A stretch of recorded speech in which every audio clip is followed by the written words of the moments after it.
Hi, my name's Nick, and today I'm going to be showing you our next experiment, which is going to be testing the mechanical properties of bone cement.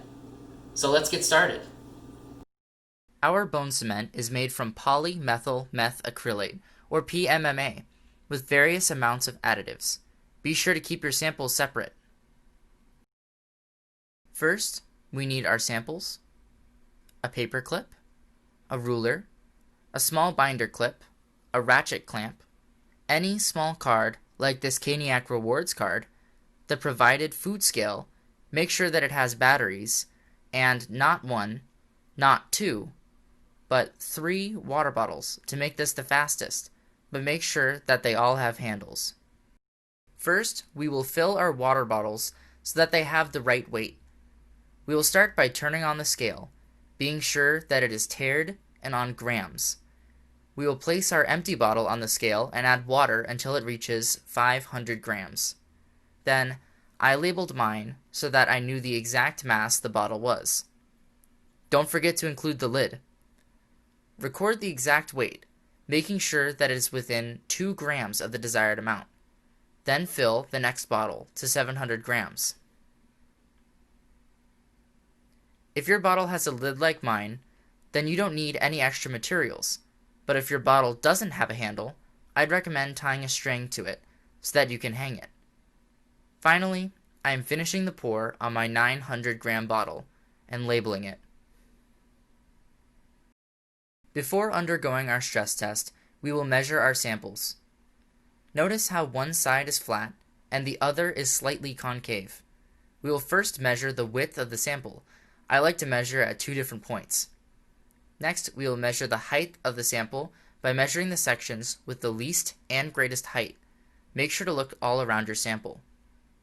Next, we will set up our apparatus by finding an edge of a counter with a sharp 90-degree angle like this one.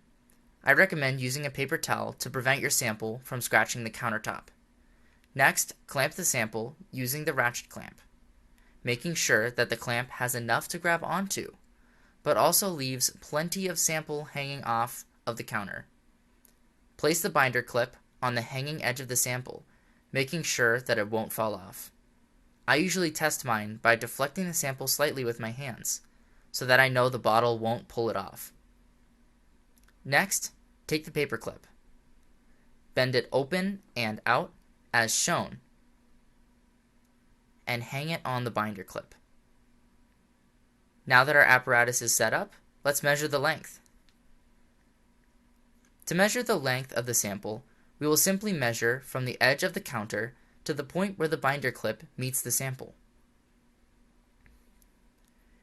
In order to measure deflection, I set up my card and ruler at a 90-degree angle as shown, using the card as a standoff and a square.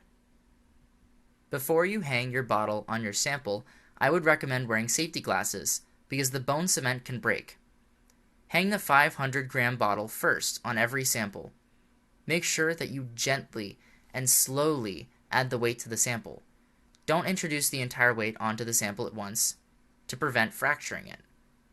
The deflection can be measured using our square that we created. Measure the amount that the bottom edge of the sample has deflected at the point where the binder clip meets the sample. Record your result and repeat this 3 times with the same weight. Next, we will use the 700-gram bottle. Again, be sure to slowly introduce the weight.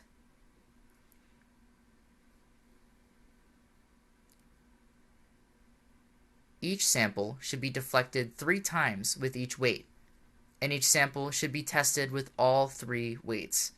There should be 9 tests per sample and 27 tests overall. When you've finished recording your results, make sure that you take a selfie with your samples for your experimentation submission. When that's completed, you've finished this lab.